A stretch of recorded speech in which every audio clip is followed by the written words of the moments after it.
And so, if the Jawans up front were fighting in brutal hand-to-hand skirmishes behind the front lines but well within the range of Pakistani artillery, was another war, one for control of the airwaves, one where the story of what was happening was being reported.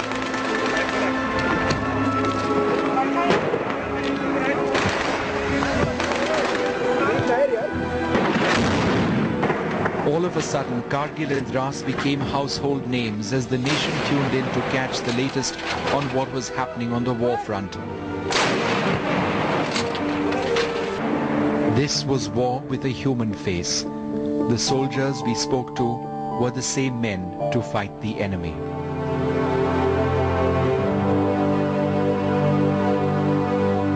Arjun Ray was the man behind the media campaign.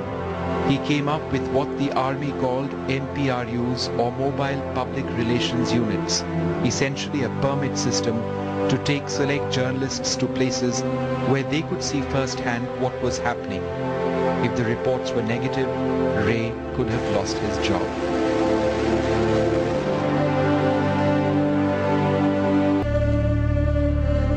But if Ray was controlling the media campaign, the people most affected were men like Colonel V.N. Thapar, for whom every moment of the war felt like a lifetime.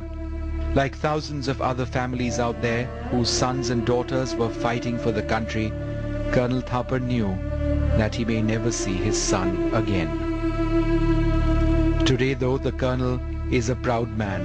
His son may be gone, but Vijayan Thapar, like so many others, earned the respect of the nation.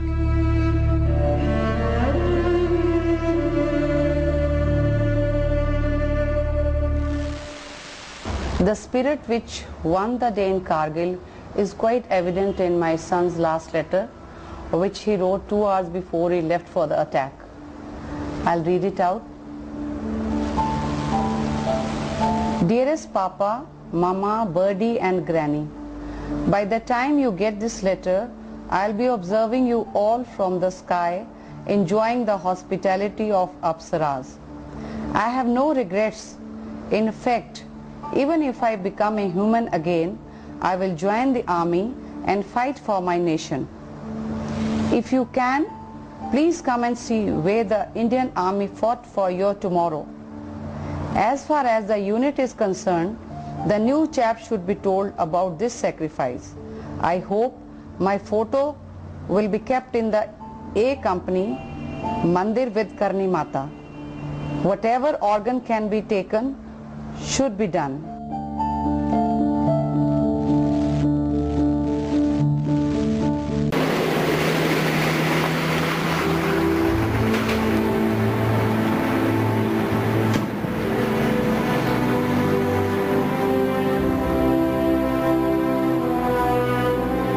Was ever one word to describe the Kargil war, it would have to be extreme.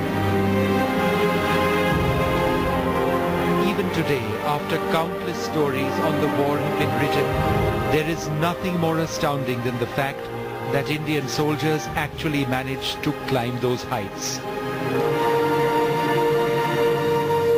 And their story of unbelievable courage is the same everywhere across the sector.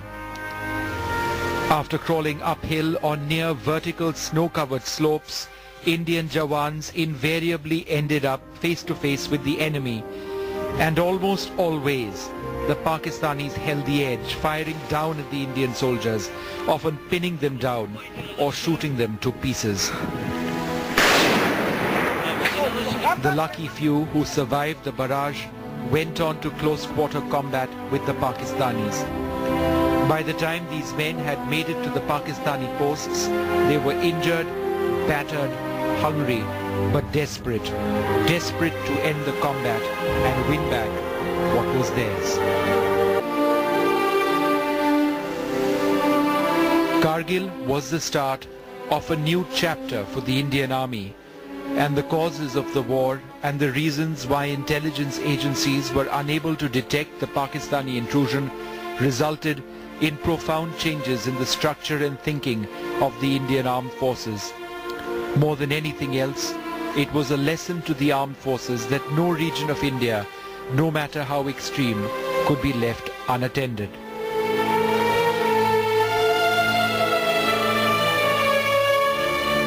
It was a lesson learnt the hard way through the lives of more than 600 Indian officers and jawans killed fighting on the Kargil front. But perhaps the biggest reminder at the end of the day was on the character of the Indian Jawan, who seeks nothing but will willingly give everything, including his life. It was these men with a host of young officers leading from the front that enabled the Indian Army to achieve this.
मेरे वतन के लोगों, जरा आँख में भर लो पानी, जो शहीद